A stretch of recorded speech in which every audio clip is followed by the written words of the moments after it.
to the hard part. The truth is, we were thinking, who should be the one that should introduce the guests of honor? Who should it be? The guests of honor, mommy and daddy, my parents. Is it possible for a son, for a child, to ever begin to get up there and speak about the hakaras hatov that he has for his parents? Gemara says it's hukash kevodam l'kavod hamakom, and we find that when we refer to describing what Hashem does for us, we said dumia sehila, being quiet. You can never say thanks enough. You can never express it enough. And therefore, be'etzem, I would have preferred if Rabbi Brown was the one that was introducing Mom and Dad. Rabbi Brown was introducing Mommy and Daddy. But how could that be? Is that possible? If you would have a son who wouldn't be the one that would introduce his parents? So I'm giving a disclaimer before we start. I'm only going to speak about what Mommy and Daddy mean to the Yeshiva Gedola of Carteret. I'm not going to speak, it's not mainly, about what they mean to all of their children and grandchildren. With each of them, they have a personal relationship. They talk about it, they know what's going on in their lives, they're interested, they're concerned. So that's not what we're talking about, because over there you can't express it. How can you express it? But what they mean for the Yeshiva Gedola of Carteret. 9 years ago, when I first, I guess, broke the news to Mommy and Daddy that we were thinking about starting a yeshiva, probably I heard like a gasp on the other end of the phone. Probably like, you're what? You're planning to do what? But I don't believe that they, at that time, realized what the involvement they would have in building the yeshiva. Tonight we're honoring two guests of the first two, the alumnus of the year, and the Avodas HaKodesh, are people that lived in Carteret. People that lived in Carteret for this year's Nefesh. Probably the next family that's been in Carteret for every milestone in Carteret has been Mommy and Daddy. They've been here for more than one Memorial Day parade in Carteret. They were here, they met the mayor. They were here by the Hanukkah lighting in Carteret.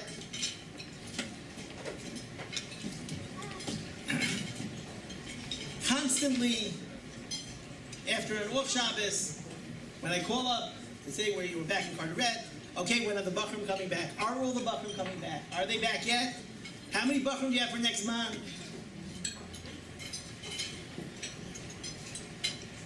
Mommy and Daddy donated a car to Yeshiva, and that car was driven back and forth and extended its years. In Benes, the Yeshiva car lasted extra years. And it goes much, much more than that.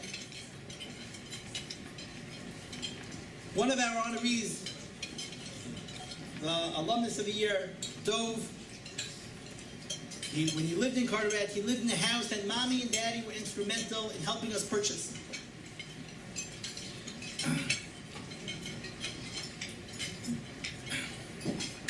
When they come, the Gedafka asked if they could come when the Bachrim are there, when the Bachrim, in those days the Bachrim would eat by our houses, they would come and they would meet the Bachrim, talk with the Bachrim, bring candy for the Bachrim, and bring cake for the Bachrim, so that the Bachrim should have a good time, constantly. And now when we discuss something that we're here tonight, that I must say, and everybody knows, that Mommy and Daddy really, really did not want to do this. They did not want to do this. This was not what they were looking to do. The only reason why they accepted to be guests of honor the yeshiva was because the yeshiva needed it. The only reason that they quote unquote stepped out of retirement, if you say it like that, was because they knew, and it's an inaugural dinner. The first dinner is hard to make, trying to find the proper honorees that we want to honor, that understand what the yeshiva is about. And Mommy and Daddy Rabbi Brown was saying each one was a natural choice of all the honorees. It was a natural choice. We can't express how much we thank them for allowing us to use them. I guess that's what you could say. That's certainly what they feel like. We use them to enable us to have a dinner, enable us to solidify the yeshiva, solidify the base of support for the yeshiva, and really, they're family members of the yeshiva. And there's nothing else that we could say. There really are no words to express how much we appreciate it, and we don't always express it as much as we should. I'll try constantly to express it more and more. However, there's no words to say. And really, I must have been told at least 15 times not to buy anything to present to Mommy and Daddy. And I called up afterwards. I called up my siblings. I said, well, what exactly am I supposed to do? I'm supposed to get up there and not give them something? Obviously, that's the way it goes in the yeshiva. And there's an inscription here, and it really conveys the message. Words cannot express all that the Yeshiva Gedola of Carteret owes you.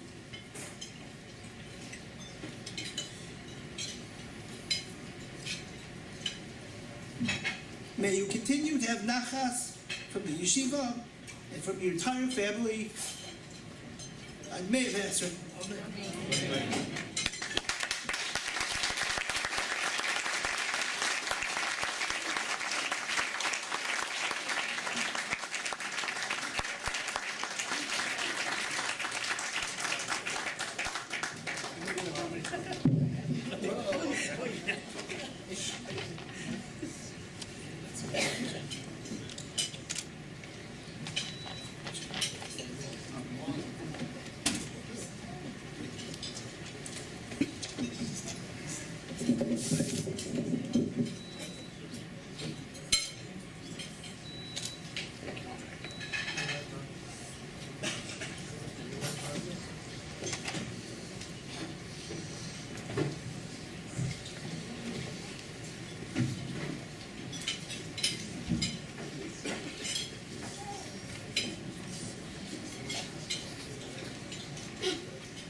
On behalf of my wife and myself,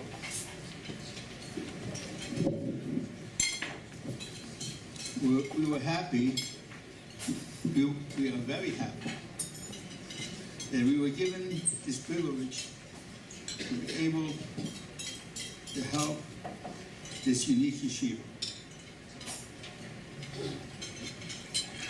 named after a unique person, my brother-in-law and other son. Yeshiva Tiferes Yehuda Aryeh, better known as Yeshiva Gedola of Carteret, is very unique. Before I go on, I want to thank Yaakov for forcing me to be guest of honor. and I want to tell my wife that I'm sorry I had to force you to be guest of honor. But you know, at the end it all came out well. And he even had tears in his eyes when he spoke about it. You know,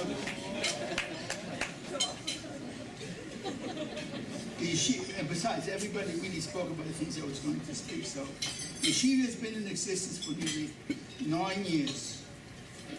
The beginning, I remember, as all beginnings, was very difficult. I remember we came to the yeshiva, we saw the building, very nice. We had all the bingo cards we had to step out. We had the form Sidurim we had to slap out. First Shabbos, Harav Yaakov in our Medrash. Then it's a Sefer Torah. Then a Sefer Torah. Came with my grandsons. and we brought the Sefer Torah, and for next week it was possible. But anyways, it's a unique yeshiva. It's unique in the fact that two young men, they were yeshivas, decided that they were going to start a yeshiva in the Midbar. That's what Carteret is. Carteret at one time had a flourishing full Jewish community. The problem is, over the years, they sold the shul and it became a bar. They built a beautiful Jewish center, which is the yeshiva now. But the fact is, there was no Yiddishkeit in Carteret. It was a terrible place, in my opinion, to bring families. And these two young Talmidei Chachamim, they didn't listen to me, of course. I mean, one didn't listen to me, the other one didn't ask me. To bring their young families here, they have no, they really, when they moved in, they were strangers. They had to go to yeshiva. They had no friends here. They had nobody to speak to. It was hard. Like Yaakov said, you have to give a lot of cause a talk to their wives for even wanting to undertake this.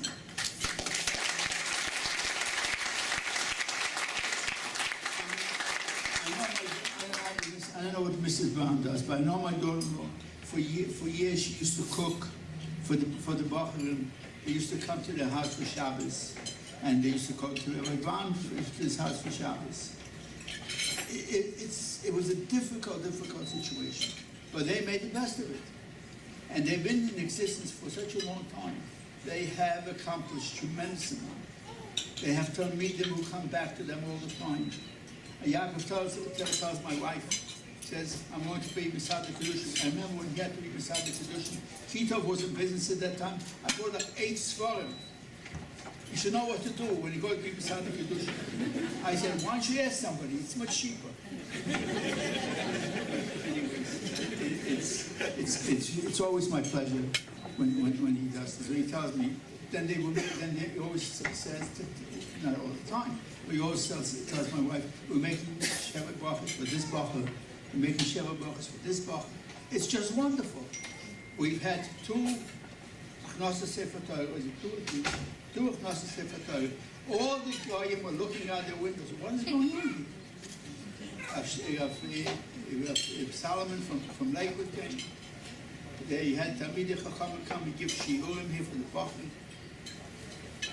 I mean, what can you say?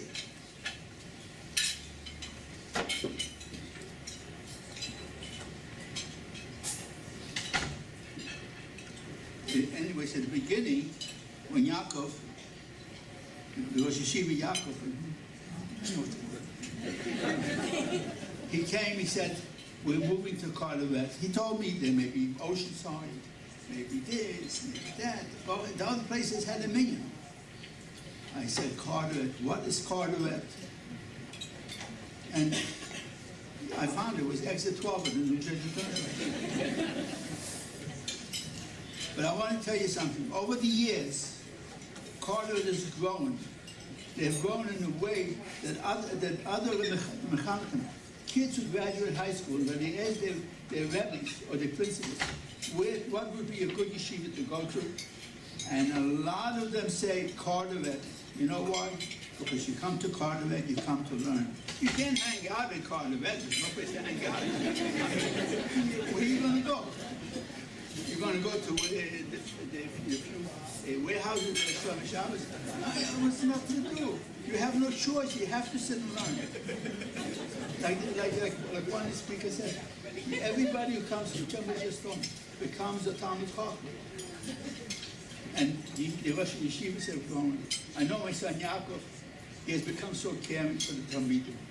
A boy has a problem, he has to go to the hospital. He'll go with him and stay with him in the hospital. He'll wait till the Bacha feels better. They become social workers. Besides being Rosh Yeshivas, besides being Talmidei Chacham, they're also social workers. They know how to talk to Bachar when they're hurting, when a boy is lonely, whatever. I don't know, I never want to sleep away yeshiva. I told them I'm not going to sleep away yeshiva. Anyways, so they've really become experienced in taking care of people, in taking care of Bachar. So they're more than just Rosh Yeshivas. If you're a Rosh Yeshiva in a town where there's a million and there's people and everything else, you don't become so involved. And they have become so involved.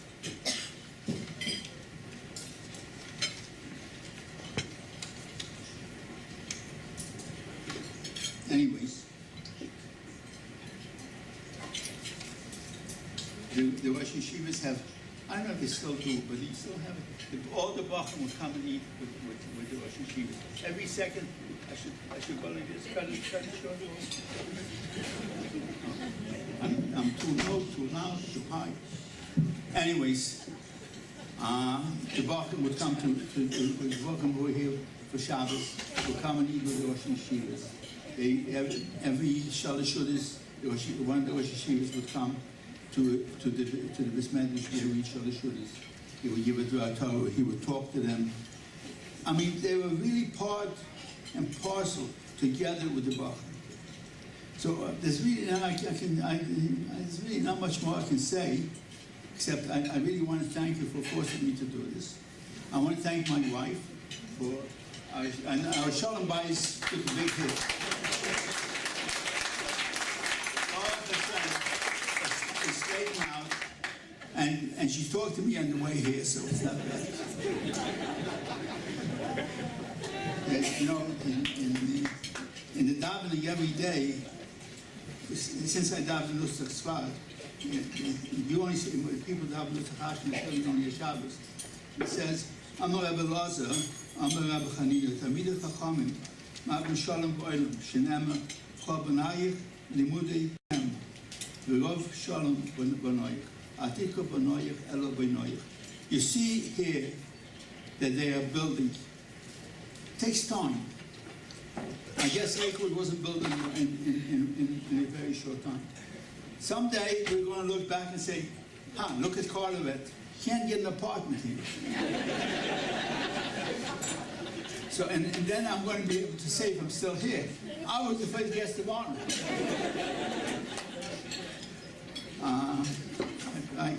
I bought this book.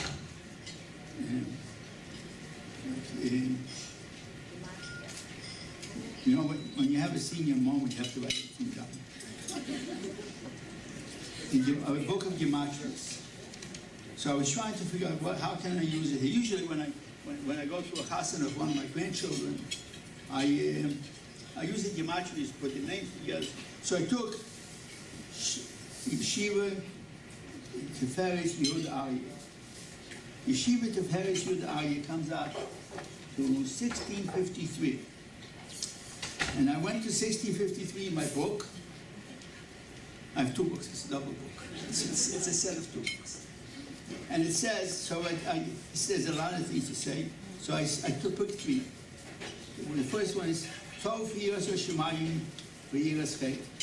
What you're teaching here, the Bachar, teaching them more than just learning. You're teaching them to be mentioned.